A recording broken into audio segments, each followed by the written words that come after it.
बिस्मिल्लाहिर्रहमानिर्रहीम। अस्सलाम वालेकुम वरहमतुल्लाहि वबरकातुहू। मैं हूं आपका मेज़बान नासिर शहज़ाद और आप देख रहे हैं बोल के लब आज़ाद हैं। एक घर के अंदर अम्मा जी की दवाई का बंदोबस्त हो चुका है। छोटे बहन भाई स्कूल भी जाना शुरू हो चुके हैं। गर्मियों में गर्मी से बचने के लिए घर के अंदर एसी और ठंडा पानी पीने के लिए फ्रिज भी मौजूद है।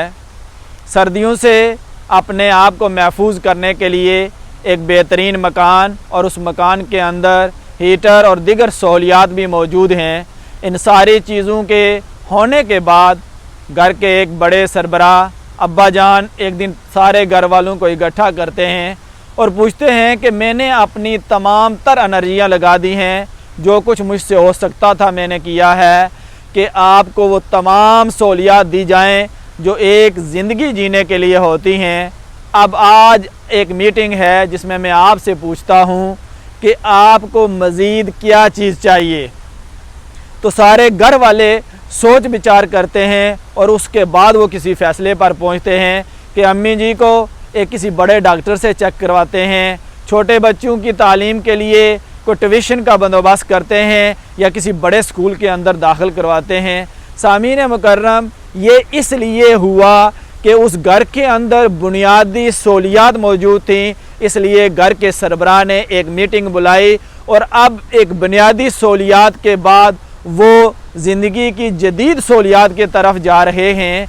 एक उस घर के अंदर मीटिंग बुलाना तो एक बात समझ में आती है, लेकिन एक ऐसा घर जहां अम्मी जी बिस्तर पर लेटी हुई हैं, उनके लिए दवाई नहीं है, बच्चे घर के अंदर मौजूद हैं क्योंकि उनके स्कूल की फ़ीस नहीं है, घर के अंदर खाने को कुछ नहीं है, ठंडा और गर्म पानी तो दूर की बात, सादा पानी भी पीने को नहीं मिल रहा। उस घर का सरबराह एक दिन सारे घर वालों को इकट्ठा करे और कहे, घर वालों मैंने आपके लिए बहुत कुछ किया है, आज मुझे बताइए मैं आपके लिए मज़ीद क्या करूं। तो मैं समझता हूं उस घर के सरबराह के लिए इससे ज़्यादा शर्मिंदगी वाली कोई बात नहीं होगी कि जब उसको सब कुछ नज़र आ रहा है कि घर के अंदर कुछ नहीं है, बीमार मर रहे हैं, बच्चे तालीम से महरूम हैं, घर के खाने पीने के लिए कुछ भी नहीं है, घर के अंदर रहने के लिए छत नहीं है, और वो पूछ रहा है बताइए मैं आपके लिए क्या करूं।